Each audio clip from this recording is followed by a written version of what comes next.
గార్గైపురం గ్రామస్తులకు చేరి వచ్చిన ప్రతి ఒక్కరికి రాజశేఖర రెడ్డి బిడ్డ వస్తుంది, చూడాలి, వినాలి అని మీ అందరూ మీ పనులు మానుకొని మా కోసం సమయం చేసుకొని వచ్చారు. ప్రతి అన్నకు, ప్రతి తమ్ముడికి, ప్రతి అక్కకు, ప్రతి చెల్లికి, ప్రతి అమ్మకు, ప్రతి అయ్యకు మీ రాజశేఖర రెడ్డి బిడ్డ శిరస్సు వంచి చేతులు జోడించి మనస్ఫూర్తిగా నమస్కరించుకుంటోంది.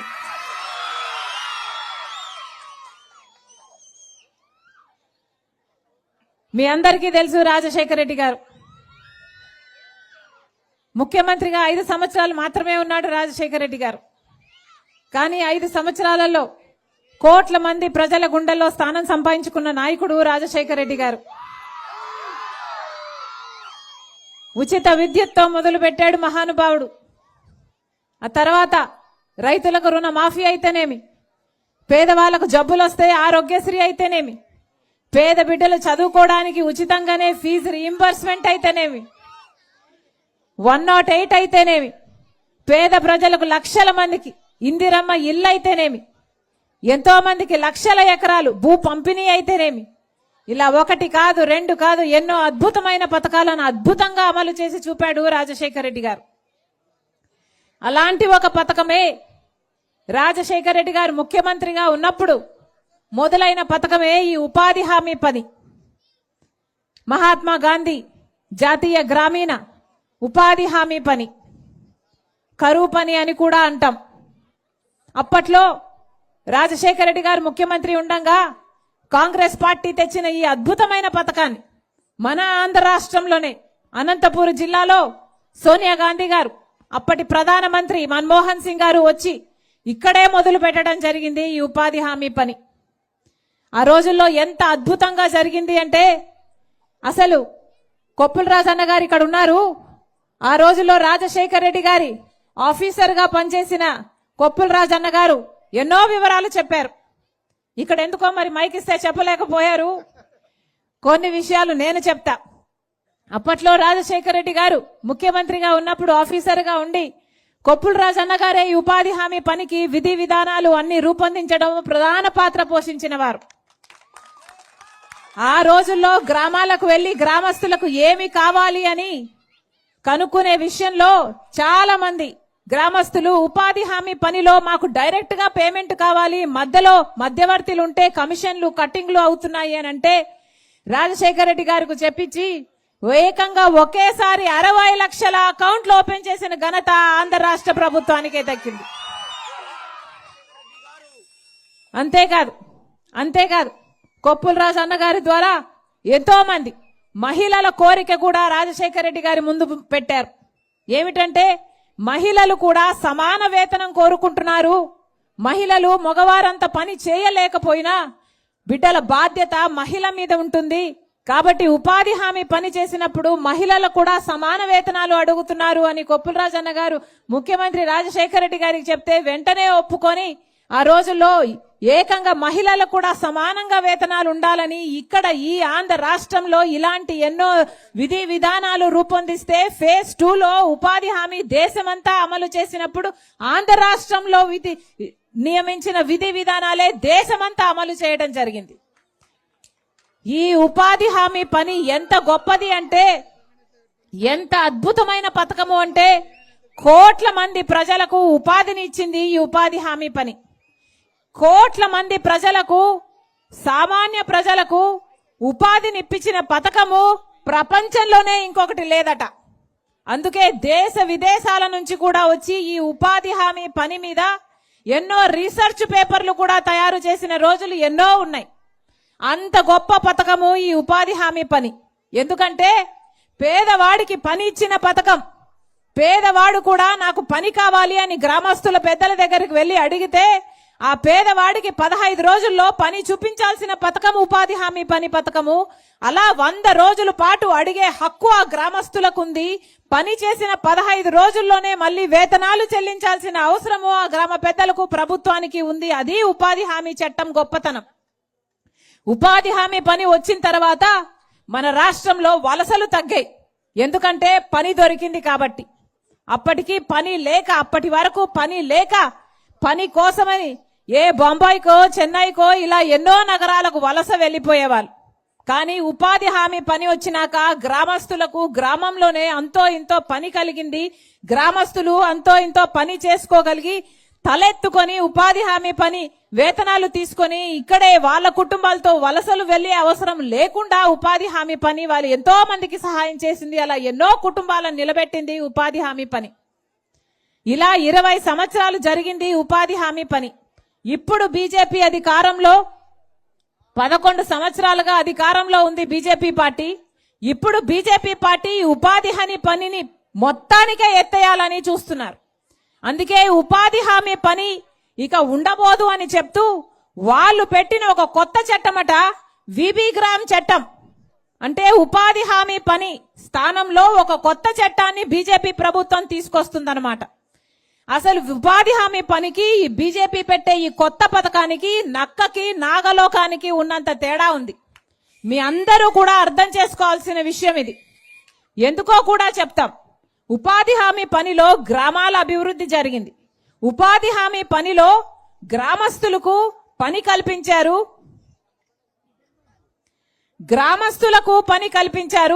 గ్రామంలో కావాల్సిన పనులు చేసుకున్నారు.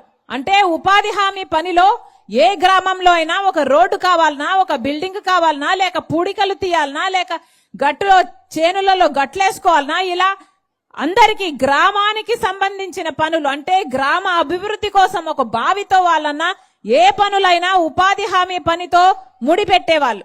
అలా ఉపాధి హామీ పని అంటే గ్రామ అభివృద్ధి కూడా జరిగేది. ఆ గ్రామంలో వాళ్ళు పని చేసుకునే వాళ్ళు, దాంతో గ్రామస్తులు బతికేవాళ్ళు. అలా ఉండే పథకము ఇప్పుడు బీజేపీ తెచ్చే కొత్త పథకంలో ఇక గ్రామాలలో పనులు జరగవు, గ్రామ అభివృద్ధి జరగదు. ఏ పనులు చేయాలి ఉపాధి హామీలో అన్నది బీజేపీ పార్టీ, కేంద్రంలో ఉన్న బీజేపీ పార్టీ నిర్ణయిస్తుందట. ఏ రాష్ట్రంలో పని జరగాలి, ఏ జిల్లాలో పని జరగాలి, ఏ గ్రామంలో పని జరగాలి, ఎక్కడ పని జరగాలి, ఎక్కడ పని జరగకూడదు అంటే వాళ్ళకి ఇష్టం ఉన్న రాష్ట్రాలలో పని ఇచ్చుకోవచ్చు, వాళ్ళకి ఇష్టం లేని రాష్ట్రాలలో పని తీసేయచ్చు. అది కూడా వాళ్ళు నిర్ణయిస్తారట ఏ పని చేసుకోవాలి అని. అంటే గ్రామాలలో పని కాదు. ఎక్కడో పక్కన ఒక ప్రాజెక్టు జరిగితే ఆ ప్రాజెక్టులు ఏదో ఒక రోడ్డు పనో లేక ఇరిగేషన్ పనో జరిగితే అక్కడ ఒక కాంట్రాక్టర్ ఒక పని జరిపిస్తే ఉపాధి హామీ పనిని దాంతో ముడి పెడితే అప్పుడు ఈ గ్రామస్తులందరూ వెళ్లి ఆ కాంట్రాక్టర్ కింద పని చేయాల్సి అన్నమాట. అంటే ఉపాధి హామీ గ్రామాలలో జరిగేది ఇక ముందు అలా జరగదు. ఎక్కడో కాంట్రాక్టర్ కు లేబర్ సప్లై చేసే యంత్రాంగాలుగా గ్రామాలు మిగిలిపోతాయన్నమాట. ఇది ఎక్కడి న్యాయం అని అడుగుతోంది కాంగ్రెస్ పార్టీ. ఇది ఎంత అన్యాయం అని ప్రశ్నిస్తుంది కాంగ్రెస్ పార్టీ. ఇక గ్రామాలలో పనులు ఎలా జరగాలి? గ్రామాలలో కనీసం రోడ్లున్నాయి అంటే, బావులున్నాయంటే ఈరోజు ఉపాధి హామీ పుణ్యమే. కనీసం అది కూడా లేకుండా ఇప్పుడు గ్రామాలలో అసలు అభివృద్ధే లేకుండా పోతే ఇక గ్రామస్తులు ఎలా బతకాలి ఆ గ్రామాలలో? కాంగ్రెస్ పార్టీ సూటిగా అందుకే ప్రశ్నిస్తుంది. అంతేకాదు, ఇది వరకు ఉపాధి హామీ పనిలో కేంద్రమే మొత్తం డబ్బులు ఇచ్చేది.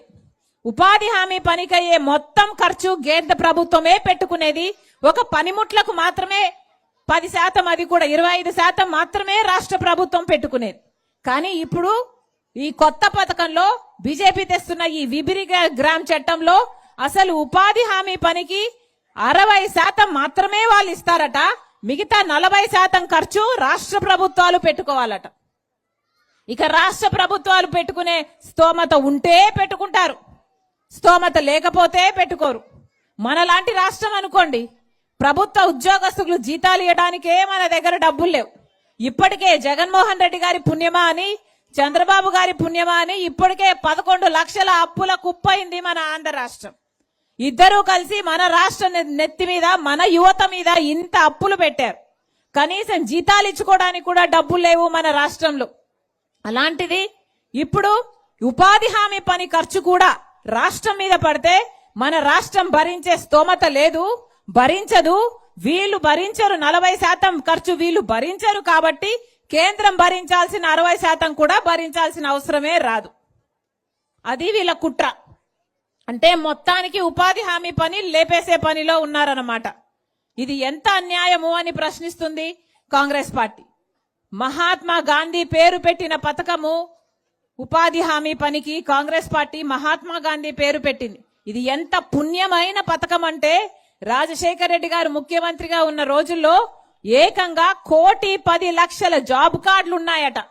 అంటే కనీసం జాబ్ కార్డుకి ఇద్దరు వేసుకున్న 2,25,00,000 మంది ఉపాధి హామీలో పనిచేశారు ఆ రోజుల్లో. అంత గొప్ప పథకం. రాజశేఖర రెడ్డి గారి లాంటి నాయకులు ఎంత అద్భుతంగా దీన్ని అమలు చేశారు అంటే ఆ రోజుల్లో రాజశేఖర రెడ్డి గారు ముఖ్యమంత్రిగా ఉండగా ఉపాధి హామీ పని అంటే ఆటో ఛార్జీలు కూడా ఇచ్చారట, మజ్జిగ కూడా ఇచ్చారట. ఉపాధి హామీ పనికి వెళ్తే పక్క గ్రామంలో మొన్న ఒక ఆవిడ చెప్తుంది, అమ్మా మీ నానున్నప్పుడు రస్నా కూడా ఇచ్చారు అని. ఇప్పుడు కనీసం మంచినీళ్ళ కూడా దిక్కులేదు. అలా తయారైంది ఉపాధి హామీ పని.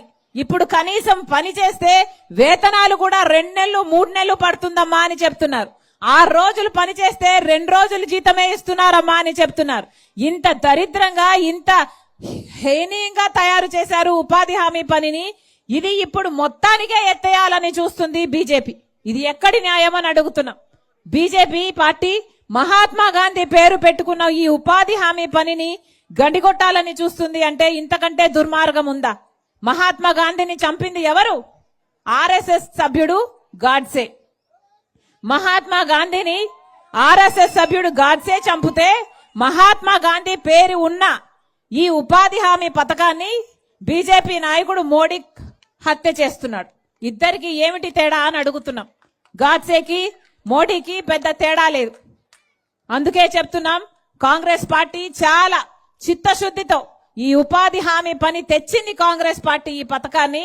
కాబట్టి ఈ పథకం సంరక్షించాలి అని కూడా, ఉపాధి హామీ సంరక్షించే పని కూడా కాంగ్రెస్ పార్టీయే ఒక ఉద్యమంలా చేపెట్టి మా నెత్తిన వేసుకొని మీ గ్రామానికి వచ్చి మీ సహాయం కూడా, మీ కోఆపరేషన్ కూడా అడగడం జరుగుతుంది. మేమే కాదు అన్నా అక్క, మీ అందరూ కూడా ప్రశ్నించాలి. మీ అధికారుల దగ్గర మీరు కూడా ప్రశ్నించాలి. ఉపాధి పని ఏమైంది అని అడగగలగాలి. చేసిన పనికి జీతాలేవి వేతనాలేవి అని అడగగలగాలి. లేకపోతే మీ గొంతు, మీ ఉద్యోగ, మీ పని ఇవి ఏవి పట్టవు ఇప్పుడున్న నాయకులకి. ఒకవైపు చంద్రబాబు గారు ఉన్నారు, ఇంకోవైపు పవన్ కళ్యాణ్ గారు ఉన్నారు, ఇంకోవైపు జగన్మోహన్ రెడ్డి గారు ఉన్నారు. కానీ ఎవరికైనా ప్రజల పక్షాన నిలబడాలి అన్న చిత్తశుద్ధి కనిపిస్తుందా మీకు? 11 సంవత్సరాలైంది మన రాష్ట్రానికి ప్రత్యేక హోదా ఇస్తామని చెప్పి 11 సంవత్సరాలైంది. ఇంతవరకు ఇంతమంది ముఖ్యమంత్రులు మారారు. జగన్మోహన్ రెడ్డి గారు ముఖ్యమంత్రిగా ఉన్నారు, అంతకుముందు చంద్రబాబు గారు ఉన్నారు, మళ్ళీ ఇప్పుడు చంద్రబాబు గారు ఉన్నారు. ఒక్కరైనా ప్రత్యేక హోదా కావాలి మన బిడ్డలకి అని పోరాడారా? అధికారంలో ఉన్నప్పుడు ఎవరూ పోరాడు, అధికారంలో లేనప్పుడు మాత్రం కాలర్ పట్టుకొని మేము ప్రశ్నిస్తాము, ప్రత్యేక హోదా తెస్తాము అంటారు. కానీ అధికారంలోకి వచ్చాక మాత్రం బీజేపీకి ముందు సాగిల పడతారు. ఇంతమంది నాయకులు ఉన్నారు, కానీ అందరూ బీజేపీ బినామీలే, అందరూ బీజేపీ బానిసలే. ఇంతమంది ఉన్నారు, ఒక్కరైనా మన రాష్ట్రానికి రాజధాని రావాలి అని ఎవరైనా కృషించారా? చంద్రబాబు గారు ఉన్నారు, జగన్మోహన్ రెడ్డి గారు ఉన్నారు, కానీ మనకు మాత్రం రాజధాని లేదు. పక్కన చెన్నై ఉంది, పక్కన ముంబై ఉంది, అందరికీ అన్ని ఉన్నాయి, మనకు మాత్రం చేతిలో చిప్పు ఉంది. మనకెందుకు లేదు రాజధాని? మన బిడ్డలు ఎక్కడికి వెళ్ళాలి ఉద్యోగాల కోసం? ఇప్పటికీ కూడా బీజేపీ పార్టీ రాజధాని కోసము నిధులు ఇవ్వటం లేదు. వాళ్ళు ఇస్తున్నది అప్పులు. చట్ట ప్రకారము మనకు రాజధాని కట్టివ్వాలి, కానీ అది ఎవడు పట్టించుకోవడం లేదు, ఎవడు అడగడం లేదు, ఏ నాయకుడు అడగడం లేదు, ఏ పార్టీ అడగడం లేదు. అందుకే ఇన్ని సమస్యలు ఉన్నాయి మన రాష్ట్రంలో. ఒక్క ఉపాధి హామీ పనే కాదు, రైతులకు గిట్టుబాటు ధర లేదు. ఆంధ్ర రాష్ట్రంలో సగటున ప్రతి రైతుకి 2.5 లక్ష అప్పు ఉందట. బిడ్డలకు ఉద్యోగాలు లేవు. డిగ్రీలు బీజీలు చదివిన వాళ్ళు కూడా గిగ్ వర్కర్లుగా, డ్రైవర్లుగా పనిచేసుకుంటున్నారు. ఇన్ని సమస్యలు ఉన్నాయి మన రాష్ట్రంలో. వీటన్నిటి మీద పోరాటం చేయాల్సిన అవసరం ఉంది.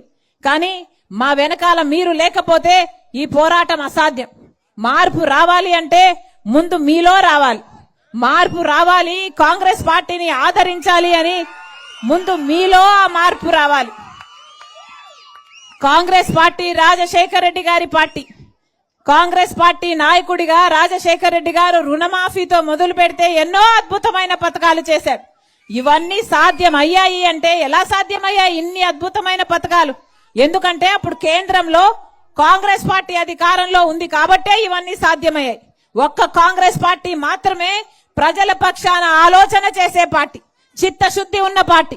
అందుకే రాహుల్ గాంధీ గారు ఈ రోజు వరకు కూడా, మొన్న పాదయాత్ర చేశారు, ఇప్పుడు కూడా మన రైతాంగానికి అన్యాయం జరుగుతుంది అని మోడీ ఇప్పుడు ట్రంప్ తో, అమెరికన్ ప్రెసిడెంట్ తో ఒక డీల్ చేసుకున్నాడు, ఒక ట్రేడ్ డీల్ చేసుకున్నాడు. ఏమిటంటే అమెరికాలో ఉత్పత్తి అయ్యే వ్యవసాయ పంటలన్నీ అట ఇక మన దేశంలో దిగుబడి చేస్తారట. అంటే అక్కడ పాలు పండ్లు అన్ని ఇప్పుడు మన దేశానికి వస్తాయట. ఇక అమెరికాలో ఉత్పత్తి అయినవన్నీ మన దేశానికి వస్తే ఇక మన రైతు పండించిన పంటకు విలువ ఏమైనా ఉంటుందా? ధర ఏమైనా ఉంటుందా? ఇక మన రైతులంతా ఏం చేసుకోవాలి? ఆత్మహత్యలు చేసుకోవాలా? మోడీ ఇంత అన్యాయం చేస్తున్నా చంద్రబాబు గారు మాట్లాడుతున్నారా? జగన్మోహన్ రెడ్డి గారు మాట్లాడుతున్నారా? ఎవరూ మాట్లాడరు. ఎందుకంటే ఎవరికైనా వాళ్ళ స్వార్థ రాజకీయాలే కావాలి. ఎందుకంటే అందరూ బాబు, జగన్, పవన్ అందరూ బీజేపీకి బినామీలే, అందరూ బీజేపీకి బానిసలే. అందుకే చెప్తున్నాం, కాంగ్రెస్ పార్టీ ఒక్కటే ప్రజల పక్షాన నిలబడింది. మేము ఇప్పుడే కాదు, ప్రతి విషయంలోనూ ప్రజల పక్షాన నిలబడతాం, ప్రజల పక్షాన కొట్లాడతాం. కానీ మీరు కూడా కాంగ్రెస్ పార్టీని ఆదరించాలి. మేము ముందుంటే మా వెనకుండి నడిపించాల్సింది మీరే గనక లేకపోతే మా పోరాటంలో అర్థం లేదు. అందుకే చెప్తున్నాం, హస్తం గుర్తు అన్నా, గుర్తుందా? హస్తం గుర్తు. అవును, ఈ గుర్తు మళ్ళీ మీ గుండెల్లో ఉండాలి. ఈ గుర్తు మీద మళ్ళీ మీరు ఓటు వేయాలి. ప్రభుత్వం మారితేనే, కాంగ్రెస్ పార్టీ అధికారంలోకి వస్తేనే మనకు ప్రత్యేక హోదా వస్తుంది, మనకు రాజధాని వస్తుంది. రాజశేఖర్ రెడ్డి గారు తెచ్చిన అన్ని పథకాలు మళ్ళీ బ్రహ్మాండంగా అలాంటి పథకాలు అమలు అవ్వాలి అంటే ఒక్క కాంగ్రెస్ పార్టీతో మాత్రమే ఇది సాధ్యమవుతుంది. మరొక్కసారి ఇంతసేపు మీ పనులు మానుకొని మా కోసం మీరు సమయం చేసుకొని వచ్చారు. ప్రతి అక్కకు, ప్రతి చెల్లికి, ప్రతి అన్నకు, ప్రతి తమ్ముడికి మీ రాజశేఖర రెడ్డి బిడ్డ శిరస్సు వంచి చేతులు జోడించి మనస్ఫూర్తిగా కృతజ్ఞతలు చెప్పుకుంటుంది. జోహార్ వైఎస్ఆర్, జోహార్ వైఎస్ఆర్, జై కాంగ్రెస్, జై కాంగ్రెస్, జై జై కాంగ్రెస్. షేర్ చేయండి, లైక్ చేయండి, సబ్స్క్రైబ్ చేయండి. మరిన్ని వీడియోల కోసం బెల్ సింబల్ పై క్లిక్ చేయండి.